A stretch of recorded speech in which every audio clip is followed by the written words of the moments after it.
Halo guys, di video kali ini aku mau cerita tentang pengalaman aku yang hiperemesis. Oh ya, sebelumnya kenalin dulu, namaku Bidan Sobah. Di channelku ini banyak membahas tentang serba-serbi tentang bidan praktek mandiri. Nah, aku itu kan bidan ya, tapi aku tuh ngalamin setiap kali hamil itu hiperemesis parah guys, beneran. Itu rasanya, dunia itu rasanya aduh gimana gitu.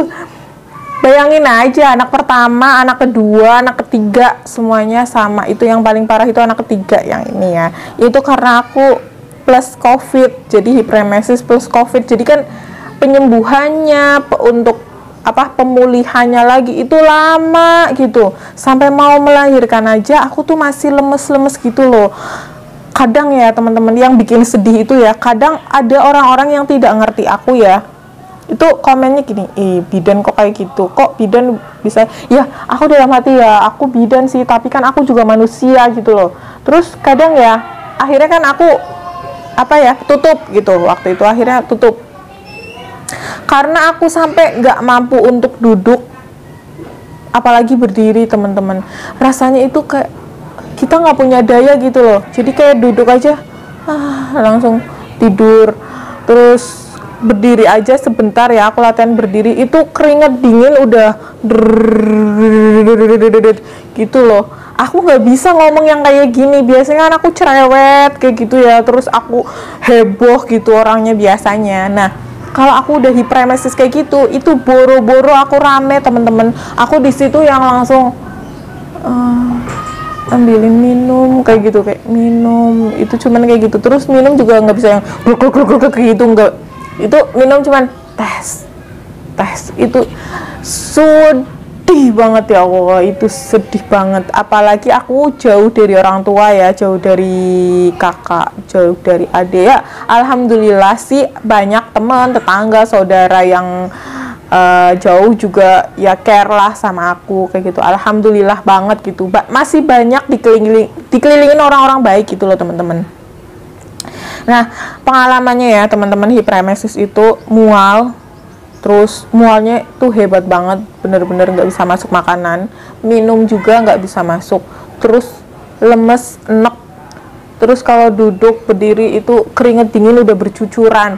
Aku sampai duduk aja nggak pernah di kursi waktu itu. Waktu pertama-tama itu pasti karpet kayak gini, terus aku langsung rebahan kayak gitu. Itu udah kayak ular gitu, kayak ular ya pokoknya tiduran terus gitu loh teman-teman. Sampai kadang ada temen yang ngomong gitu, kamu emang nggak buka praktek ya? Enggak, soalnya aku gini-gini keadaannya gitu. Coba nerima KB kayak gitu, soalnya sayang kalau tutup. Ya emang sih sarannya sih bagus juga kayak gitu. Cuman setelah aku praktekin, ceritanya aku oke lah, aku mau buka praktek kayak gitu. Nah, saat itu pas lagi aku mulai itu ada pasien tuh KB doang ya, sekitar 2 atau 3 kayak gitu. Aku terima dong. Nah, setelah aku terima tuh ya, Masya Allah, itu aku terima 2 apa 3 orang suntik KB aja, itu aku tangannya sampai kayak gini sampai kayak gini, terus keringet sampai, Masya Allah, ini aku aduh, udah. Aku habis pasien terakhir, aku langsung tutup, aku langsung kunci pintu, aku masuk kamar, aku langsung rebahan. Udah, aku di situ udah langsung nggak mau dengar kata orang lagi, nggak mau, karena dia nggak ngerti rasanya aku tuh kayak apa, nggak ngerti, hanya aku yang tahu. Jadi aku nggak mau, udah titik gitu. Terus akhirnya udah di situ aku akhirnya dirawat di rumah sakit. Itu di rumah sakit sebenarnya dirawat itu karena bukan aku datang terus aku minta dirawat, itu aku mau USG aja, mau cek. Ternyata nunggunya rame, terus aku mau pingsan. Akhirnya aku bukan masuk ke poli, tapi aku langsung masuk ke UGD-nya. Pas mau pingsan di rumah sakit, akhirnya masuknya UGD ya. Akhirnya dirawat di situ berapa hari gitu. Terus udah gitu pulang masih kan enak-enak kayak gitu lagi. Akhirnya aku manggil temen, udahlah diinfus di rumah aja, infus sendiri. manggil temen, akhirnya aku ngaaf sendiri kayak gitulah.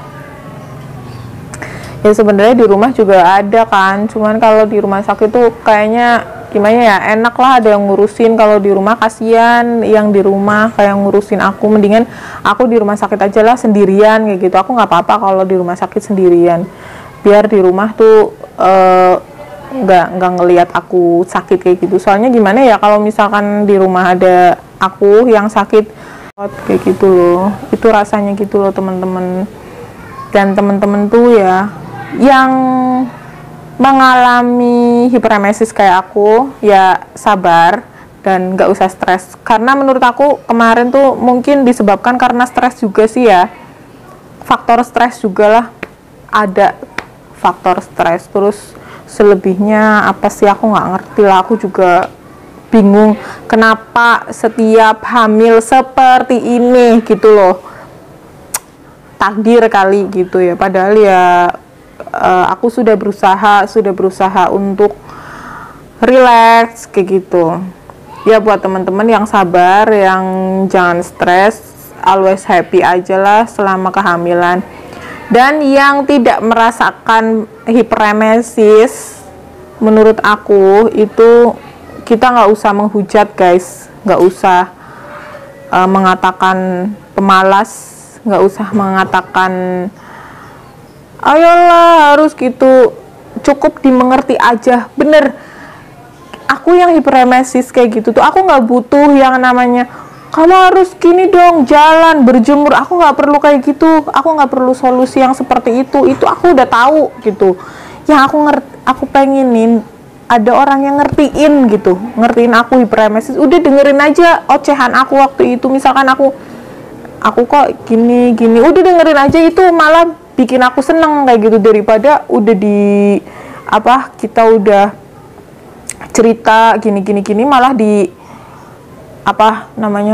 malah dikasih solusi yang dia aja nggak pernah ngerasain kayak aku gitu loh. Jadi nggak usah ngasih solusi yang aneh-aneh. Kalau misalkan ketemu temennya hiperemesis, udah cukup dimengerti aja. Terus dia kepenginnya apa, udah diturutin aja lah kepenginnya apa. Toh dia tuh sebenarnya bukan pemalas menurut aku sih kalau hamil kayak aku itu.